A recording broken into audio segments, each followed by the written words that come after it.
o casamento atrapalha o amor? Vamos conversar um pouco hoje sobre Felicidade Conjugal, do Tolstói.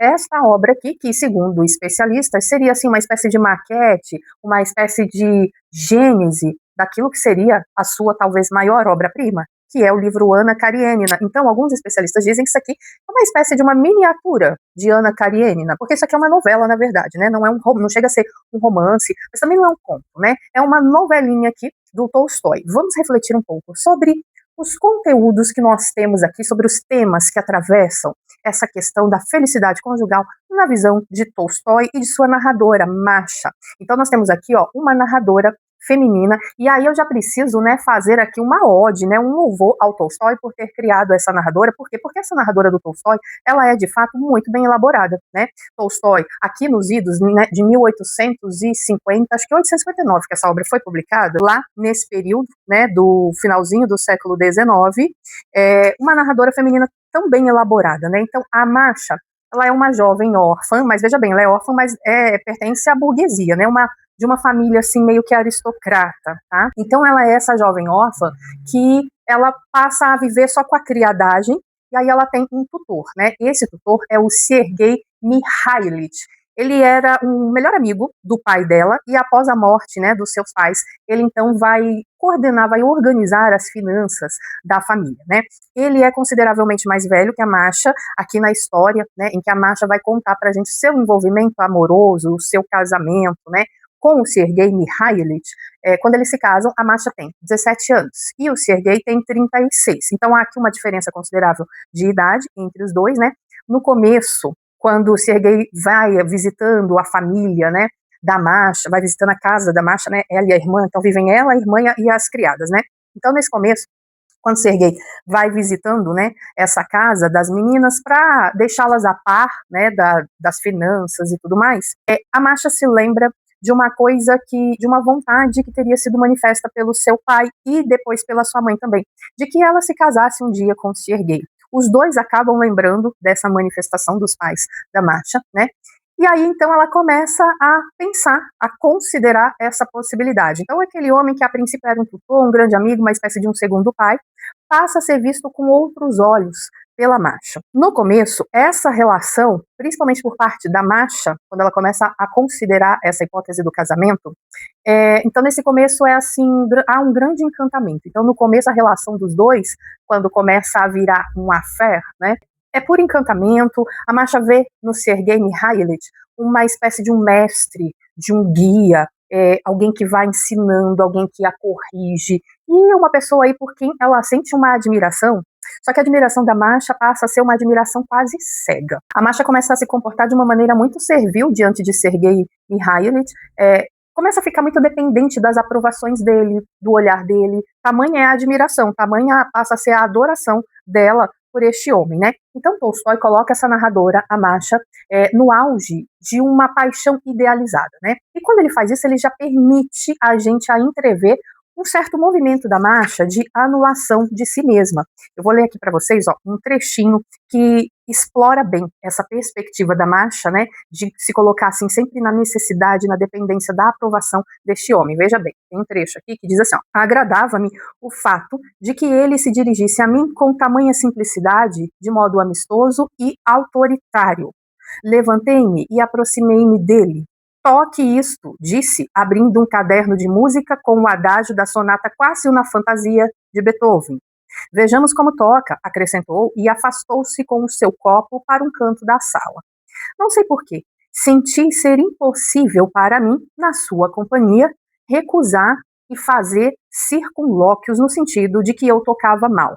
Sentei-me submissa ao teclado e comecei a tocar como sabia, embora temesse o julgamento, e aqui ela vai continuar, né? Sempre, portanto, nessa postura bem servil, sempre com esse intuito de agradar o máximo possível o Sergei, né? Então, eles começam a ter, né, essa relação que passa a ser um affair, né?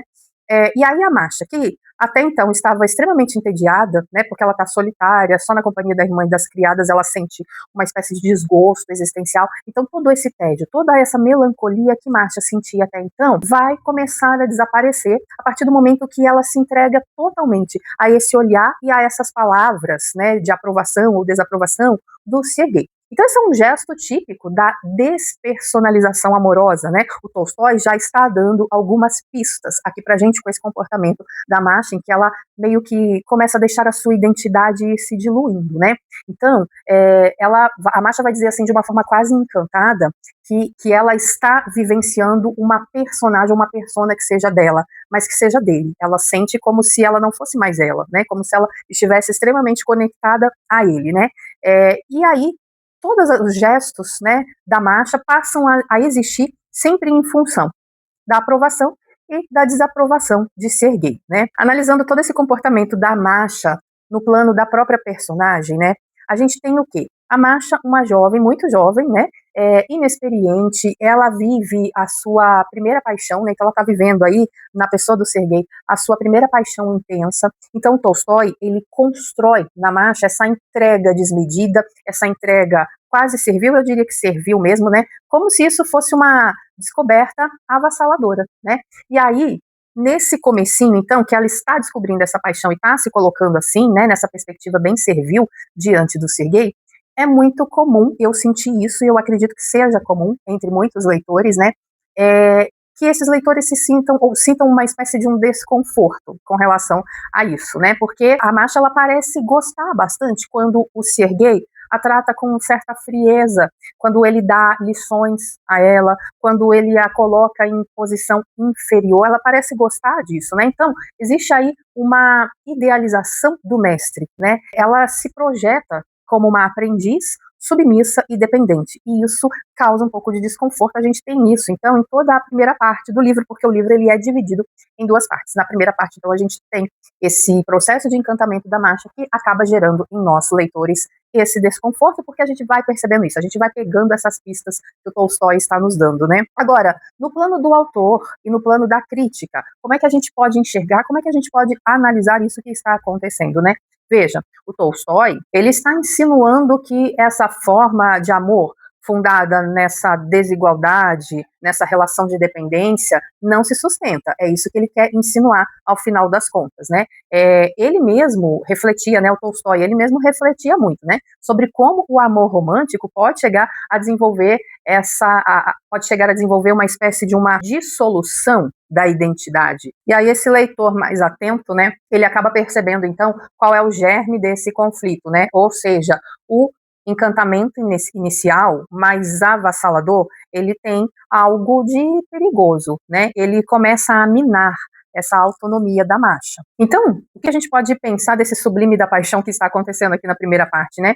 O Tolstói, ele descreve a experiência da Masha como algo quase religioso, né? Então, cada gesto do Sergei vai ganhando aí um brilho absoluto, né? Cada palavra dele é como se fosse uma espécie de uma revelação. Existe aí um encantamento poético, né? Ela se sente transportada para fora de si, como se a vida ganhasse finalmente sentido. Ela que estava toda melancólica, toda depressiva, com crises existenciais, então para ela nesse processo é como se a vida então, né, tivesse ganhado mais sentido, aquele tédio anterior, ele desaparece, né? Então esse tom eleva essa paixão a uma espécie de redenção. Então nesse primeiro momento para ela, né, é como se ela estivesse redimida, uma redenção pessoal, né? Por isso que ela passa a se entregar tanto. Então esse sublime é uma espécie de uma sensação de que o amor salva do vazio. Mas aí a gente passa por esse incômodo insinuado aí pelo Tolstói, né? Junto com essa exaltação, o Tolstói vai inserindo algumas notas dissonantes, que, como eu disse, acabam nos deixando o leitor, né, um pouco incomodado, né? Então, a Masha, ela gosta quando o Sergei é firme, por exemplo, e quando ele é até ríspido, podemos dizer assim, né? Ela passa a viver apenas pela aprovação dele, e aí ela vai perdendo os seus próprios critérios. A identidade da Masha se dilui, né? Ela não pensa mais por si, ela pensa apenas por meio do olhar do Sergei. Aí isso gera uma tensão, né? O que deveria ser uma plenitude vai trazer aí uma sombra de uma servidão emocional, digamos. Então tudo isso nós temos nessa primeira parte de felicidade conjugal. Aí o casamento dos dois vai acontecer, né? De fato, eles se casam e a Masha, a partir de então, passa a acreditar que ela vai viver um amor arrebatador, né? Cheio de êxtase, é nisso que ela acredita. Só que à medida que o tempo vai passando, esse sonho começa a se desfazer, né? Porque vem a rotina, vem o cotidiano do casamento. O Sergei, ele começa a se mostrar assim como um homem de caráter bem firme, ele é um cara tranquilo, tranquilaço, muito tranquilo. É como se ele tivesse atingido um estado existencial assim que ele não precisa de mais nada. Ele se sente uma pessoa plena, feliz, né? Pelo menos é isso que a gente entende aqui. E por isso ele é muito tranquilo, né? Mas no Olhar da Marcha, a gente não pode perder de vista que a gente tem uma narradora em primeira pessoa, né? Que, por sinal, parece tentar querer nos persuadir de algumas coisas. A gente vai falar sobre isso daqui a pouco. Daqui a pouco eu falo sobre essas estratégias da Masha como narradora. Mas, pelo Olhar da Masha, ela vai retratando para nós leitores esse homem, né, o Sergei Mihailitch, como uma pessoa mais fria, né? Uma pessoa que não alimenta tantas idealizações românticas como ela, né? Então, ele quer, assim, uma vida tranquila. Ele quer, vamos lembrar que ele é mais velho, né? 36 anos. Ele quer um amor tranquilo. A Masha, ela ainda é jovem. Então, a Masha, por temperamento, ela busca, ela é inquieta por temperamento e ela tá numa fase, numa idade em que ela tá buscando intensidade, ela tá buscando novidade. E uma outra coisa importantíssima nessa história, quando eles se casam, eles vão morar na casa da família do Sergei, né? E quem é que vive nesta casa? A mãe de Sergei. Portanto, o Masha vai morar com a sogra. E essa mulher, né, a mãe do Sergei, ela aparece aí nessa história, eles vão morar na casa de campo, né, do Sergei. E aí ela aparece aí nessa história como uma figura de uma autoridade silenciosa. Ela não fala muito, né? A gente não tem muitas interações dela com os dois, mas ao mesmo tempo a gente sente o peso da presença dela, porque ela aparece como essa autoridade silenciosa, uma figura que se impõe, uma figura que impõe regras. Toda a casa funciona por meio das regras que são impostas pela mãe de Sergei, né? Ela impõe regras, costumes, os modos de vida nessa casa no campo, né? Então, para Masha, que está recém-casada, cheia de idealizações românticas, isso soa assim como um pouco sufocante, né? Convenhamos, né? Então, de repente, o casamento não é mais só ela e o Sergei, né? Então, a gente tem aí uma ordem estabelecida nesse novo lar, né? Uma forma de viver que ela, a Masha, precisa aprender e precisa respeitar. Então, a mãe do Sergei, ela é aí na história uma personagem que funciona quase como que uma guardiã da normalidade conjugal, digamos, né? Por quê? Porque ela vai impor uma certa disciplina, a presença dela evoca uma disciplina, evoca uma rotina, evoca todo um ar de tradição também, né? Tudo aquilo que contrasta com essa ânsia de novidade que a Masha, enquanto muito jovenzinha, ela tem, né? Muitas aspirações, muitas inquietações. Então veja o contraste nesse estilo de vida, né? Então, aí a gente tem essa casa de campo. Essa casa de campo, ela é quase como se fosse um personagem da história também, né? Porque o Tolstói, ele descreve com muita minúcia, né? Os ritos cotidianos dessa casa, a etiqueta doméstica que é necessária aí, né? A forma como as refeições, as visitas e os trabalhos vão se organizando. Então, toda essa ritualização nessa casa mostra como que o casamento dos dois vai sendo absorvido, isso é muito importante, vai sendo absorvido por uma ordem social, né? Uma ordem social e uma ordem familiar que é maior do que a relação entre os dois, né? Então não se trata aí apenas de dois indivíduos apaixonados, né? Mas de um núcleo que precisa se encaixar numa engrenagem de costumes. E aí como é que fica o casal diante de tudo isso, diante desse contexto todo, né? Então, para o Sergei, que já é mais maduro, essa ordem é absolutamente natural, né? E também é quase reconfortante, né? Porque a casa de campo dele, da família dele, né? É uma espécie de uma continuidade. Para ele representa assim a estabilidade, as raízes, né? Algo que é muito próprio da personalidade, da formação do próprio Sergei, né?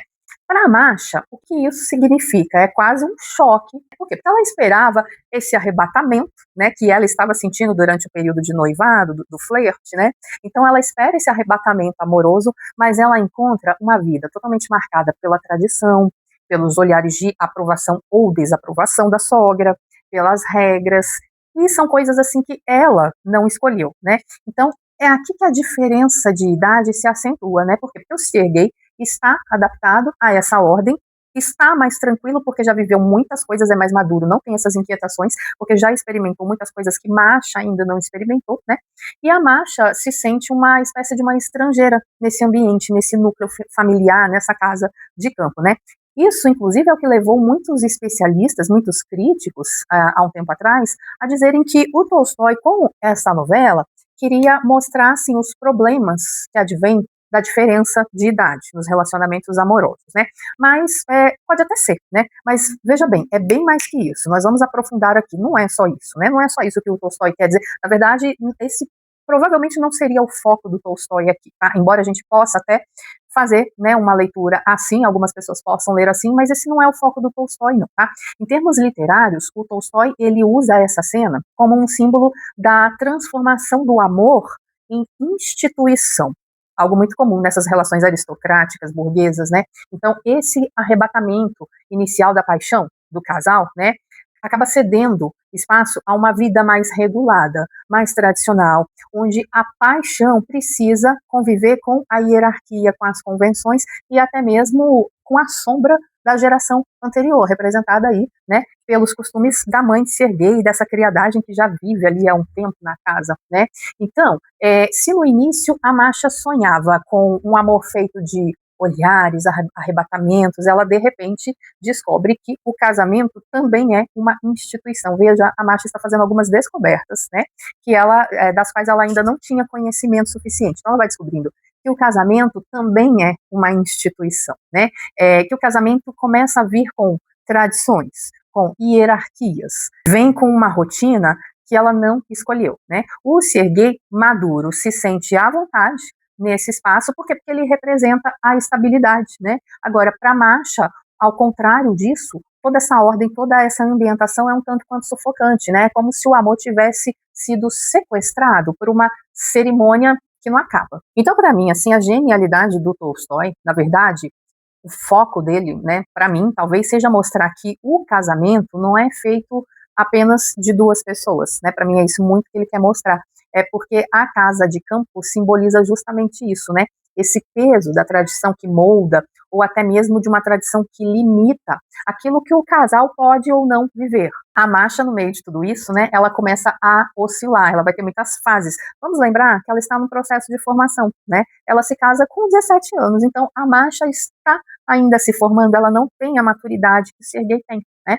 Então, ela vai viver fases de fervor religioso, ela vai viver uma fase de uma caridade exagerada, que é uma época que ela fica querendo fazer caridade para as pessoas, ela se sente arrebatada no sentido espiritual, falando, né? E depois ela vai ter uma fase de uma sociabilidade mundana, ela começa a querer frequentar a sociedade, né? Ela começa a querer a badalação dessa sociedade aristocrata, algo que o Serguei não queria muito, não gosta muito, e ele, inclusive, a adverte no começo do casamento, né? Quando ele percebe que ela está meio vivendo um tédio, né? Ele percebe que ela precisa de algo mais, mas ele a adverte, olha, frequentar a sociedade não é muito bom, porque a pessoa começa a frequentar o círculo social, ela passa a viver numa eterna insatisfação. Nunca as coisas ficam, nunca tá bom, né? Ele faz essa advertência, mas mesmo fazendo essa advertência, ele percebe que ela precisa disso. Então aqui tá uma coisa interessante, né? O Serguei, ele não vai, em momento algum, privar a Masha disso. Ele começa a deixar, né? Ele percebe que ela quer frequentar bailes, quer frequentar a sociedade, tomar chá com a mulherada, ser galanteada, receber galanteios nesses bailes, ele percebe tudo isso e ele deixa. Aqui é uma coisa muito interessante, tá? Muito interessante, nós vamos voltar nisso. Ele deixa, numa certa tranquilidade, ele deixa, claro, um pouco desconfiado aqui e ali, mas ele deixa, ele não reprime, né? Ele não oprime a Masha no sentido de querer prendê-la, né? Ele percebe que ela precisa de todas essas vivências e dá corda, né? E vai deixando. E aí, cada uma dessas fases que a Masha vai tendo, é como se ela projetasse nessas fases o sentido da vida dela. E aí que ela vai se frustrando, né? Porque ela deposita o sentido da vida em todas essas fases, nenhuma é capaz de preenchê-la, né, de forma plena, então ela vai se frustrando a cada fase que ela tem, uma mulher de fases, né, então no fim, o que resta é uma espécie de acomodação, né, então não mais aquela paixão incendiária, né, que ela teve na juventude, mas uma forma sóbria, calma, de convivência, quase resignada, né, então o livro, né, já vou dar aqui um spoiler do final, o livro ele termina deixando essa sensação, né, de que esse amor arrebatador, ele deu lugar a algo mais calmo, mais tranquilo, de repente até mais cinzento, só que também mais real. Então, o tema central de tudo isso, né, é o casamento e o desencanto. Então, em Felicidade Conjugal, o que nós temos? O Tolstói coloca aqui uma cena de que a ideia de que o amor apaixonado não resiste ao tempo fica muito evidente, né? Uma ideia de que o casamento é um espaço de rotina, é um espaço de frustração e de desigualdade, o casamento dos dois aqui, né? Por quê? Porque nós temos pessoas com expectativas completamente diferentes sobre a vida e sobre o relacionamento conjugal, né? E aí por isso que muitos críticos acabam dizendo que isso daqui seria uma espécie de uma miniatura de Ana Karenina, né? Porque em Ana Karenina ele vai expandir esse tema para múltiplos casais, né? Mostrando não só o desencanto, mas também as consequências sociais, né? E existenciais de um amor que não cabe nessas convenções. E aí lembra que eu falei que o Tolstói foi muito habilidoso, né, com a criação dessa personagem feminina aqui, tá? Porque ele vai trazer tudo sobre essa perspectiva da Masha, né, que é essa narradora, então, em primeira pessoa. Essa narração, em Felicidade Conjugal, é uma narração da Masha, é uma jovem que vai expondo todo o seu deslumbramento, as suas desilusões, as suas ilusões e depois as suas desilusões, né?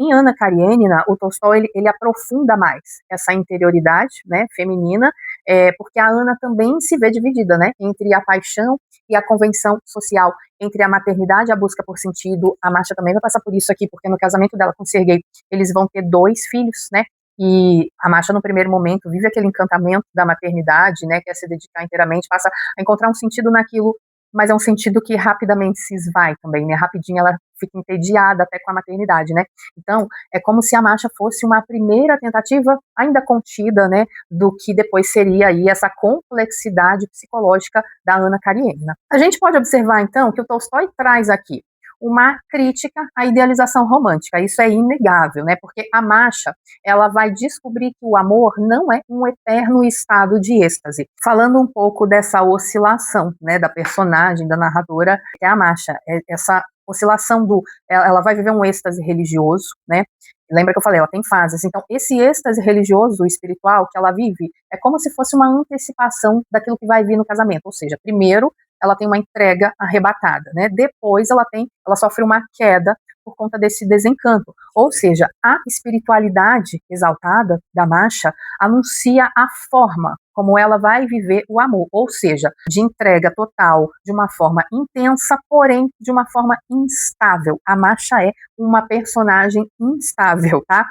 O leitor atento, ele começa a perceber, né, que esse fogo inicial da Masha, em quaisquer coisas que ela procure, né, é uma coisa que não vai se sustentar, porque ela é instável, porque ela também espera no casamento um amor absoluto, mas aí ela encontra a rotina, ela encontra as distâncias, ela encontra os silêncios, o silêncio, o fato de o Sergei ser uma pessoa mais tranquila, faz com que ele seja também uma pessoa consideravelmente silenciosa. Ele não é verborrágico, e até isso vai incomodar a Masha, né? Então todas essas buscas intensas da Masha, né, elas prenunciam esse risco de anulação da identidade da Masha também, né? Então, por exemplo, no amor, né? Ela havia se anulado diante do Sergei, naquele primeiro momento, naquela primeira fase. No fervor religioso, na fase de fervor religioso que ela vive, ela também vai se anulando diante de Deus. Então, o Tolstói, ele sugere que existe um padrão na Masha, né? A Masha, ela tem uma tendência de se perder de si mesma quando ela ama alguma coisa, quando ela ama alguém, ou quando ela crê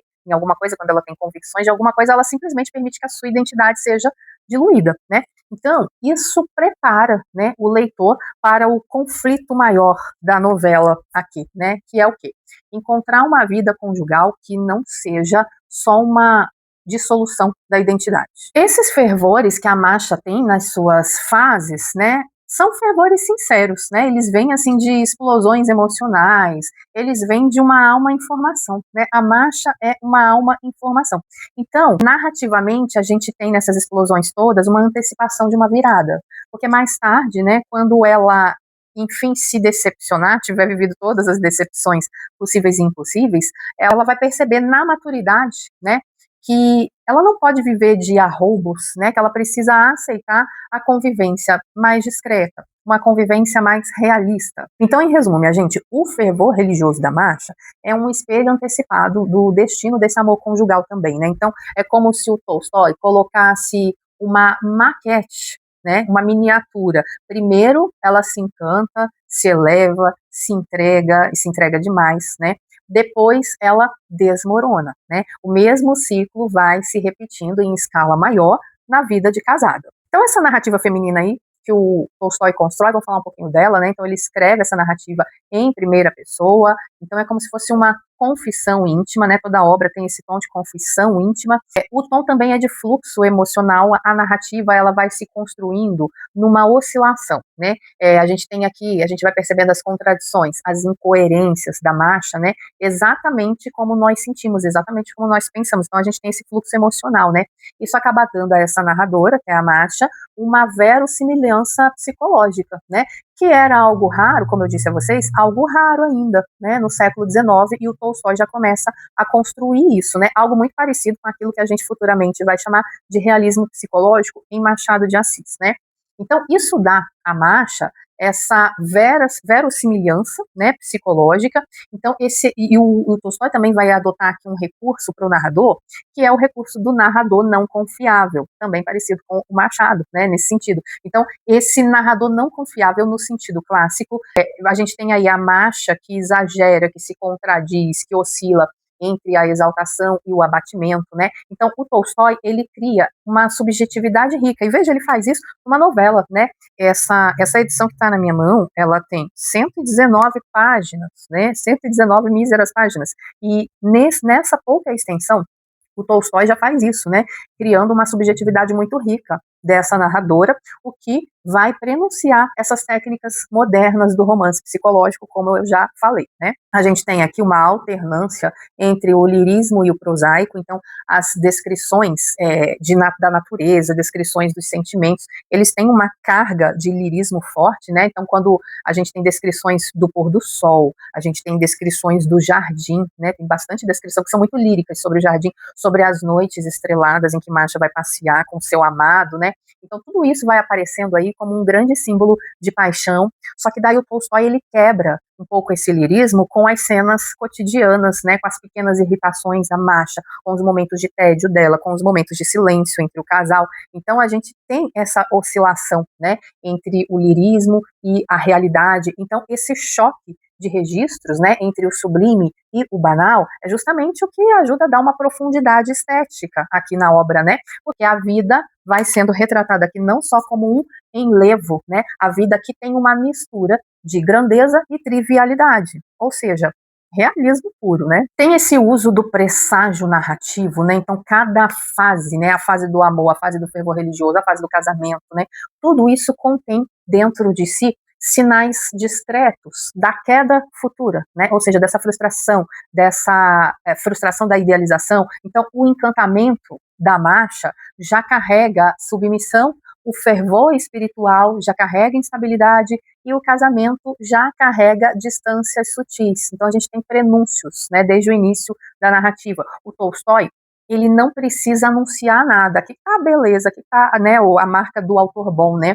O Tolstói ele não precisa anunciar nada. O leitor, à medida que vai avançando na leitura da narrativa, ele sente que a plenitude, para qualquer coisa que seja, para o amor, para a religião, para qualquer coisa, ele sente que a plenitude é algo insustentável, né? Então, essa economia de meios, essa economia de extensão, né, é vista como algo genial, ou seja, num texto pequeno, numa novela, né, o Tolstói já dá conta de trazer tanta coisa, de construir uma narradora complexa, de fazer esses prenúncios, diz e não diz ao mesmo tempo, isso é genial, né, e ele faz isso com uma novelinha. Então, a gente tem essa economia no ciclo narrativo, né, então, como eu disse, ó, o meu livrinho aqui, minha edição aqui, tem 119 páginas, mas condensa um arco vasto, um arco rico, né, que vai passar por paixão, êxtase, fervor, convivência, desencanto, resignação madura, tem tudo isso só nessa novelinha, minha gente. Então, essa é a capacidade, né, do autor, do Tolstói, estamos falando de Tolstói, né,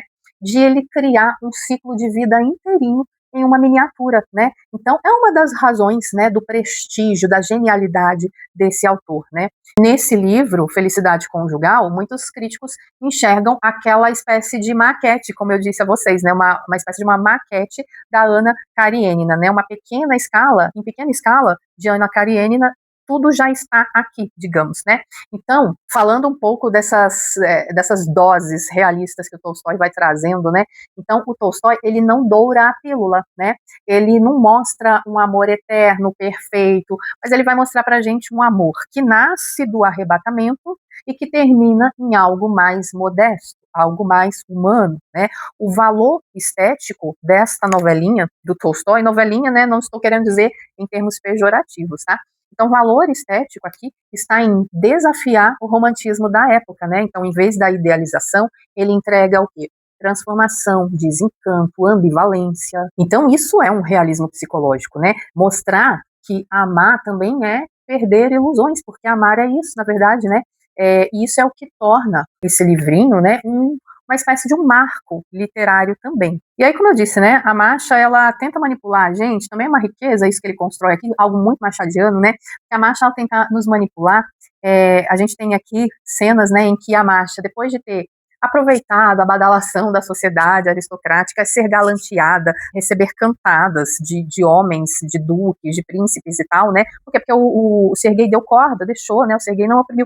Aí tem uma cena que a Masha inquire o Serguei, né, e fala pra ele, quando ela percebe que ela fez bobagem, né, porque ela se deixa ser galanteada até um extremo para a época, né, claro, ela não chega a traí-lo assim em vias de fato, mas ela é galanteada a um extremo, né, não vou dar spoiler.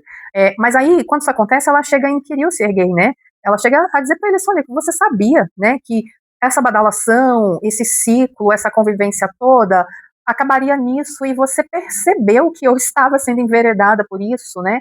Mais ou menos isso que ela diz, né? Por que você não me controlou? Por que você não me parou? Veja, ela tenta culpar de alguma forma, né? Ou para nós leitores, no seu fluxo de consciência, ou na frente do próprio Serguei, ela tenta culpá-lo de alguma forma pelas inconstâncias dela, pelas inquietações dela, né? Então, assim, quando ela percebe que Serguei, em momento algum, foi esse opressor que ela, em alguns momentos, tenta pintar pra gente, quando ela percebe isso, ela tenta de alguma forma, né, passar a bola para o Serguei de novo e dizer, olha, se você percebeu que eu estava vivendo tudo isso deslumbrada, por que você não me parou? Por que você não me repreendeu, né? Então é algo no mínimo interessante, né? Porque a gente tem aqui uma narradora que não é confiável, uma narradora que parece o tempo todo estar querendo nos manipular também. E nesse ponto é que eu acho que essa narradora se aproxima muito do narrador machadiano, principalmente o narrador de Dom Casmurro, né, que também é um narrador que tenta manipular o leitor, que tenta pintar, traçar no parceiro uma caricatura de alguém que não é confiável, um narrador que vai se colocando como vítima o tempo todo, que a Marcha também faz isso aqui. Então, nesse aspecto, nesse sentido, né, eu acho que essa narradora é uma narradora muito parecida, né, com o narrador do Dom Casmurro, né, no caso o Bentinho. Então, a gente está, né, falando aqui de um autor, né, que já, de certo modo, vem inaugurando também, né, essas estéticas, esse conteúdo, esse desmonte da idealização romântica, assim como também fez o Machado, né. Então, gente, é uma obra que vai tratar, né, principalmente, nesse sentido, vai tratar principalmente dessa temática, né, olha, amor romântico não se sustenta, né, ou você aceita que também fazem parte do amor o cotidiano, a normalidade, a tranquilidade e os silêncios, né? O intervalo silencioso entre os grandes arroubos, ou você aceita que o amor é isso, ou você não está pronto para amar, né? Ou você não tem uma personalidade que te permita vivenciar o amor na sua forma plena, porque o amor na sua forma plena, ele é composto de frustrações, desilusões e não só arroubos, né? Olha só, ficou bonita essa construção, hein, que eu fiz, hein?